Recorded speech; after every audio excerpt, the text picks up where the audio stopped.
So hi friends, ఎలా ఉన్నారు మీరంతా? ఐ హోప్ మీ అందరూ బాగానే ఉండాలని కోరుకున్నానండి. గల్ఫ్ దేశాల్లో ఉన్న మిత్రులకు ఒక ముఖ్యమైన అప్డేట్ అదేంటంటే, పాస్పోర్ట్ రెన్యూల్ చేసుకుంటే ఈ మధ్యన ఫీజులు భారీగా పెరిగిపోయాయి. కేంద్ర ప్రభుత్వం అవుట్సోర్సింగ్ విధానాలతో ప్రైవేటీకరణ చేసి ఈ యొక్క ఫీజులు భారీగా పెంచేశారు.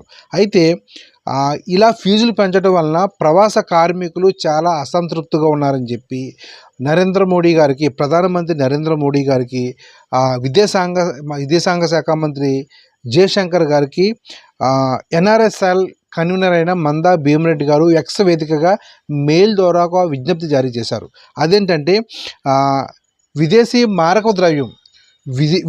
మారక ద్రవ్యాన్ని విదేశాల నుండి డబ్బు అధికంగా అందుకున్న దేశం అంటూ ఉంది అంటే అగ్రస్థానంలో భారతదేశమే ఉంది. మీకు ఆ విషయం తెలుసా? కేవలం 2024లో $129 బిలియన్ విదేశీ మారక ద్రవ్యం ఇండియా వచ్చింది. అంటే 11,22,000 కోట్లు 11,22,000 కోట్ల డబ్బుని మీరు పంపించారు తెలుసా? మీరు అత్యధికంగా గల్ఫ్ దేశాల నుంచే వచ్చింది డబ్బు. అంటే అధిక శాతం గల్ఫ్ దేశాల నుంచి వచ్చింది. 11,22,000 కోట్లు అంటే ఇండియన్ జీడిపిలో 3.4% విదేశాల నుంచే డబ్బు వస్తుందండి. ఇంత భారీ మొత్తంలో వస్తుంది. అయితే నెక్స్ట్ మన తర్వాత బంగ్లాదేశ్ ఉంది.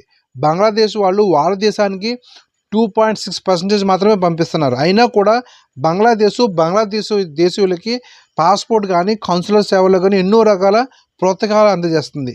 సో భారతదేశం యొక్క ప్రవాస కార్మికులు తమ వయస్సుని, యవ్వనాన్ని, ఆరోగ్యాన్ని, కుటుంబ జీవితాన్ని త్యాగం చేసి ఇంత భారీ మొత్తంలో ఆదాయాన్ని దేశానికి సమకూరుస్తుంటే వారి పట్ల మనం చూపించే ఆ మర్యాద ఇదేనని చెప్పి మందా భీమరెడ్డి గారు ఒక విజ్ఞప్తి జారీ చేశారు. సో గతంలో పాస్పోర్ట్ రెన్యూల్కి సౌదీ దేశంలో 50 నుండి 75 రియాలు ఉండేది. ఇప్పుడు 200 నుండి 300 రియాలు అయిపోయింది. యుఏలో 50 నుండి 100 దిరమ్స్ ఉండేది. ఇప్పుడు 200 నుండి 350 దిరమ్స్కి వెళ్ళిపోయింది. నెక్స్ట్ వామన్లో 5 నుండి 10 రియాలు మాత్రమే ఉండేది. ఇప్పుడు 25 నుండి 30 రియాలు ఛార్జ్ చేస్తున్నారు. నెక్స్ట్ బహ్రెయిన్లో 5 నుండి 10 బీడీలు ఉంటే గతంలో ఇప్పుడు 20 నుండి 30 బీడీలు అయిపోయింది. ఖత్తర్లో అయితే ఇప్పుడు 150 నుండి 200 రియాల వరకు ఉంది ఛార్జెస్ రెన్యూవల్ విషయంలో. కువైట్లో అయితే 23 దినార్ల 750 పిల్స్ ప్రజెంట్ ఇప్పుడైతే ఛార్జెస్ తీసుకున్నారు.